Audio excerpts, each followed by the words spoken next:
Shalom! I'm Levi Shore, and I want to welcome everyone back to Sweet and Good Torah. This is our second episode. Our second Sweet and Good Torah. I would love to dedicate the Sweet and Good Torah to my wife, Bracha Chamuda. And this Sweet and Good Torah is all about Parshas Yisro, and it's about Matan Torah, the giving of the Torah on Har Sinai, on Mount Sinai. And we learn in the Gemara and other Midrashim, and from our tradition, that when Hashem gave the Jewish people the Torah on Har Sinai, it was considered a marriage between the Jewish people and Hashem. And it was also considered a marriage between the Jewish people and Hashem's Torah. So the actual giving of the Torah was on the 6th of Sivan in 2448. It's now 5776, so it's been over some 3,000 years since we received the Torah.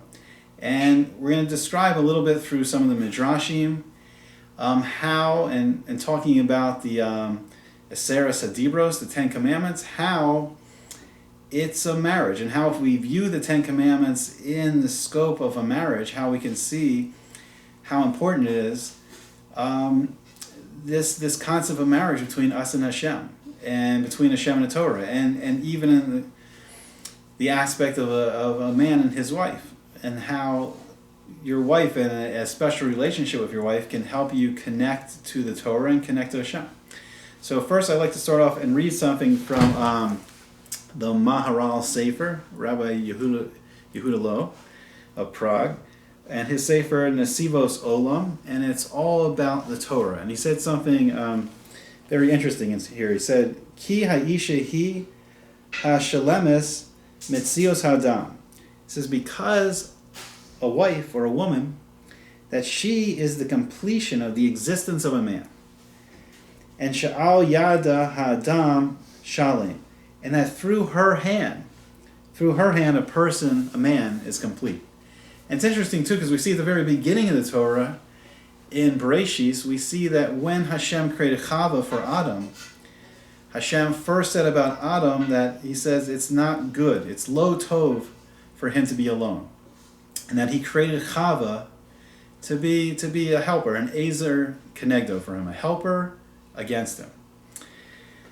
So let's analyze what happened in Matan Torah and how it's like a marriage, and how the Aseres HaDibros, the Ten Commandments, how if we view them in terms of marriage, how we see a deeper understanding of it all.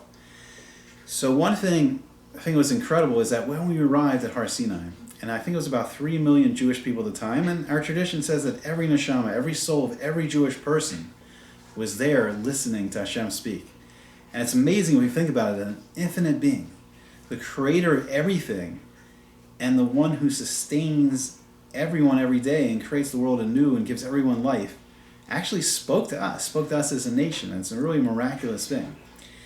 And most of the laws in the Minhagim of how a Jewish marriage is conducted, we learn from what Hashem did for us at Har Sinai, which is really fascinating. So one thing is that, like, Hashem, he covered Har Sinai with beautiful grass and flowers. And we see this minhag on Shavuos when we celebrate the giving of the Torah, that we put flowers all over the shul. And the mountain was flaming with the same fire that Moshe saw in the burning bush. And the burning bush was Hashem showing Moshe a small scale of the giving of the Torah. And he was showing Moshe what was going to happen on a big scale when all the Jewish people were there. And the sneh, the burning bush, was on Har Sinai, it was on Mount Sinai.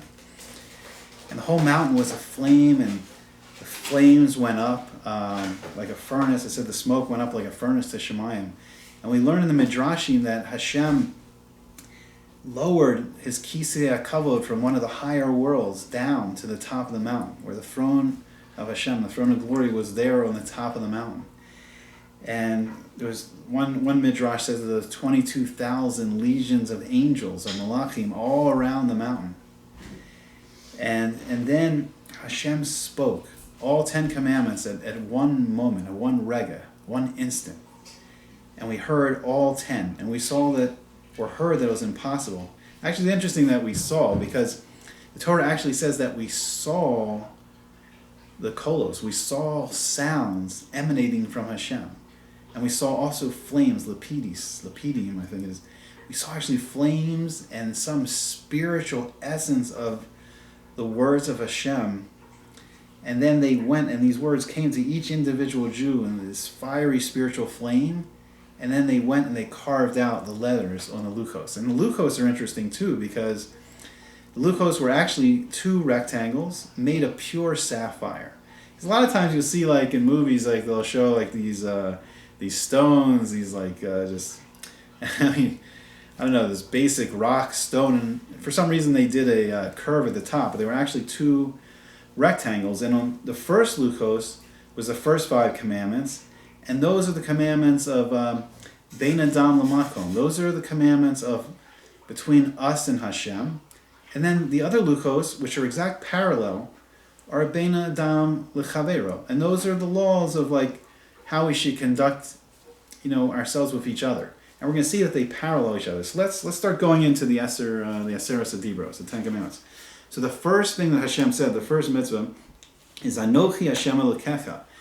And Hashem says, I am Hashem your God, and I was the one that took you out of Mitzrayim, from the house of slavery. And it's very interesting, because Hashem doesn't say, oh, I'm the one that created all the world. But Hashem's saying something very, very important. He says, not only am I Hashem, not only am I the infinite being that created the world with the name Hashem, but I involve myself in every aspect of the world on a daily basis. And this year, this special year of 2448, it was revealed how much Hashem's always doing. Hashem showed in these Eser Makos, these 10 plagues in Mitzrayim, and the miraculous splitting of the Yam Suf, of the Red Sea, and then speaking to us at Har Sinai. And Hashem says, not only am I the creator of the world, I'm the one that sustains, and I'm the one that's running everything, even though sometimes I'm hidden. So this first commandment, this first mitzvah, this parallels the 6th one, which is Lo Tirtzach, which is do not murder. So it's interesting. Hashem saying, I am the creator of all life, and I don't give permission to mankind to take that life. Only I can give life and take it. So there's another interesting thing the Torah says. We learn from the Torah Shabbat Peh, the oral law, that murder is also, like if someone embarrasses someone in public and the blood rushes out of their face, it's considered like murder. And I think this is a very important aspect of marriage, that we have to be so careful of how we speak to each other. And you can't hurt someone with your words, and it's hard to learn, but it's very, very important for Shalom Bayis that we be very careful of our words, knowing that Hashem is the infinite being, and and also that we should be careful and we should not hurt anyone. So the second the commandment, the mitzvah says Lo Yiyeh Lecha. You will not make for yourself other gods. You will not say any other power in the world, any person, any heavenly object like the sun and the moon and the stars, or spiritual powers like malachim or shindalids, angels. You won't worship any of these things. Or even people sometimes make idols out of like ideologies nowadays. We have all these isms. There is only one power. There's only this infinite being. That's the source of all life. And you will not have any other powers that you will make into a god. So it's interesting because this parallels the 7th mitzvah, the 7th commandment of Lo Sinaf. You will not commit adultery. You will not be unfaithful. And it's so clear to see this one that we have to be faithful to Hashem. Hashem's our God, and there is no other power. We have to be faithful to Hashem. And same too in the marriage, we have to be faithful to our spouse. We have to be faithful to our wife. And we see it very clearly. We have to be faithful to Hashem, and we have to be faithful to our wife. So the next mitzvah is Lo Sisa, that we won't mention Hashem's name to swear falsely or unnecessarily. We'll be very careful, and actually we use the name Hashem instead of actually pronouncing any of the pronunciations of the 4-letter name of Hashem. And then that parallels the 8th commandment of Lo Signov. So this actually means kidnapping. We see in another place in Vayikra where it's actually stealing money. But this is referring to stealing the shamos, or stealing an actual person. So it's interesting because if we use Hashem's name for our own purposes, we're stealing what doesn't belong to us.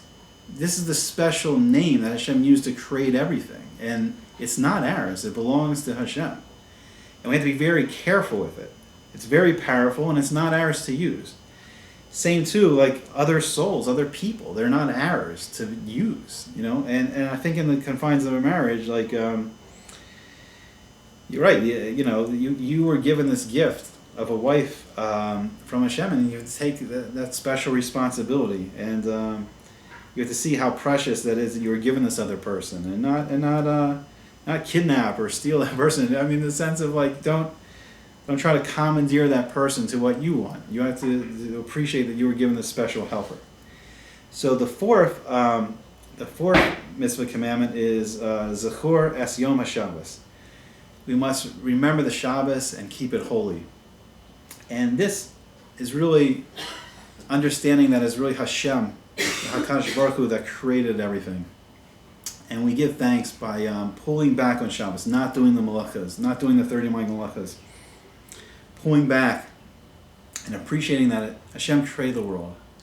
And by us taking that step back on that holy day, we see that Hashem's running the world. And sometimes we think we're running the world, but we take a break, we stop, we experience the Kedusha of Shabbos, we have beautiful food, and we sing songs, and we take a step back and we see that really Hashem's the creator of the world. Hashem's the one that's running the world.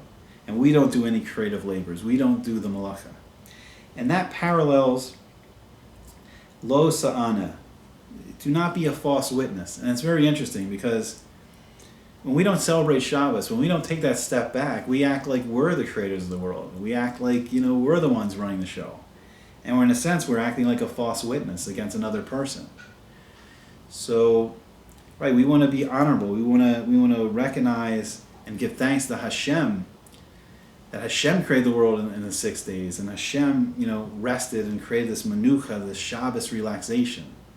And so too to other people, we don't want to say false things about them, and especially in a marriage that we want to appreciate and we want to recognize what our wives are doing for us.